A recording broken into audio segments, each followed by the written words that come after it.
Arrow to Alaska, a Pacific Northwest Adventure by Hannah Viano.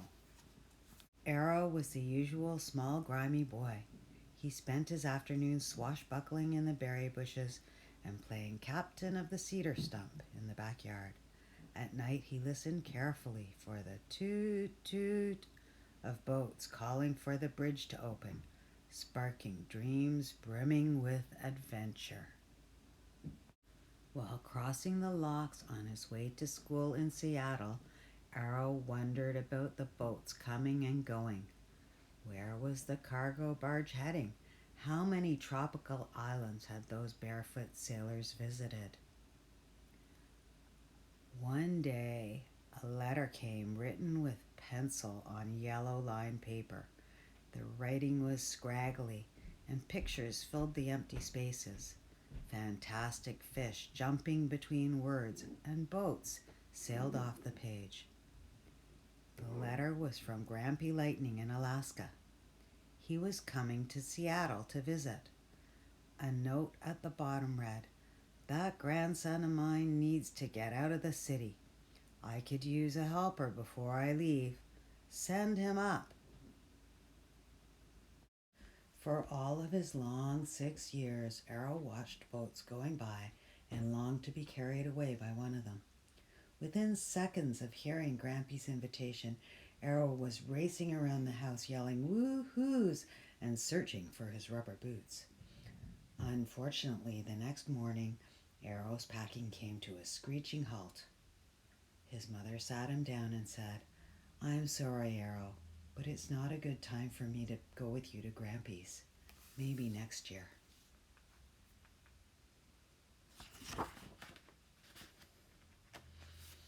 At those words, the boy's heart fell. He sank into his bed and didn't even want a bedtime story. That night he dreamed of a barge hauling his favorite ice cream. It had been lured onto the rocks by mermaids with bitter tongues. A few days later, Arrow awoke to find Aunt Kelly, a known adventurer, drinking coffee at the kitchen table. She had Grampy's letter in her hands. She also had a plan, a wonderful, perfect, excellent plan. Aunt Kelly was captain of a salmon tender boat, the Angie, headed up the inside passage to Alaska. Arrow could go with her as long as he kept out from underfoot.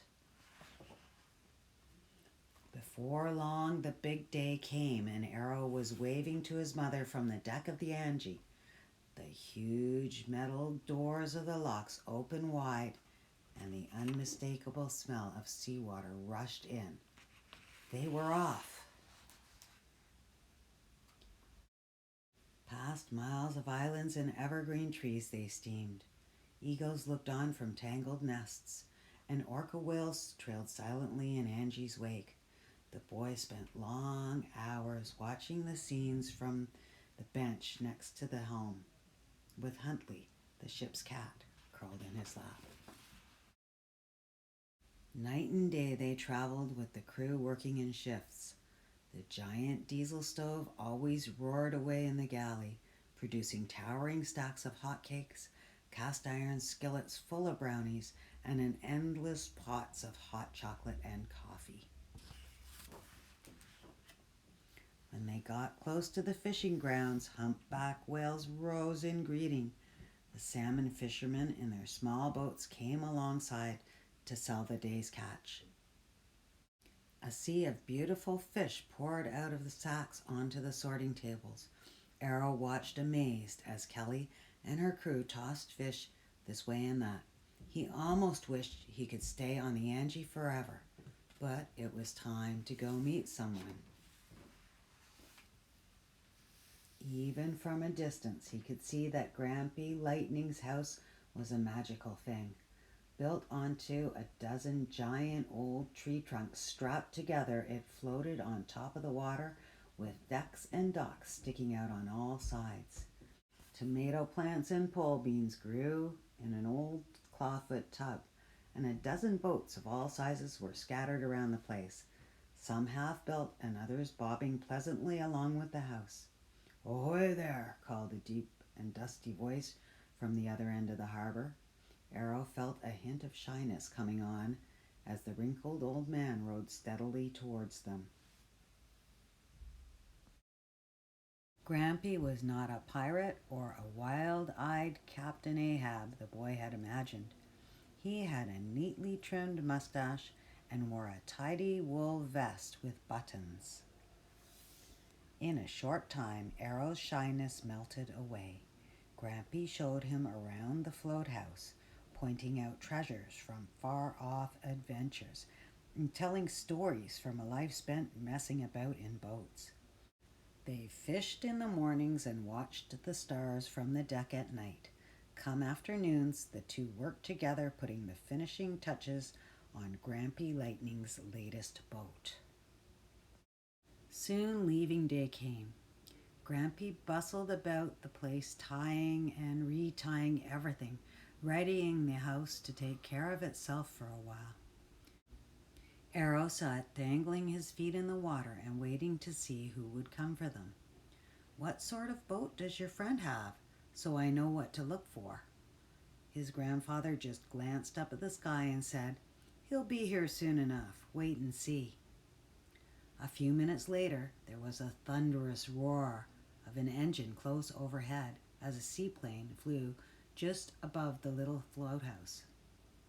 It landed in front of them with a tremendous wave.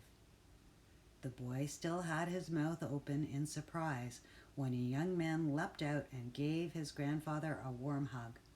In moments, they were all packed and roaring off out of the harbor. Eyes glued to the window, Arrow watched as the float house disappeared behind them. The islands and coves where the Angie was working spread out below. The plane turned south. With his grandfather's help, the boy spotted places he remembered from the boat trip north. The pilot retraced Arrow's route right up to the entrance to the locks. They flew above the ship canal and down into the busy afternoon traffic on the waters of Lake Union. From the next seat over, Grampy Lightning pointed ahead to a group of figures on the dock. They waved excitedly the same way Arrow had done many times, welcoming friends and family home. The not-quite-so-small boy looked back to see his grandfather break into a wide smile and ask, "So, what's our next adventure?" Arrow squinched his face, thinking hard. "Do they let children into Antarctica?"